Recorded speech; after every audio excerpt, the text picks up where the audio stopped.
Welcome to the HONOR X5c channel. Today I'll show you how to enable and disable app drawer on your HONOR X5c Plus.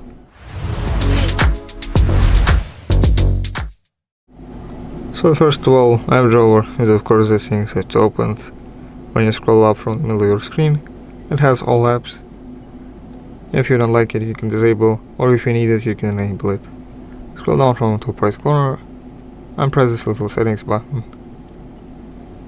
In settings, scroll down to looking for home screen and style. Then click on home screen style. And to disable, pick standard, and to enable, of course, pick drawer.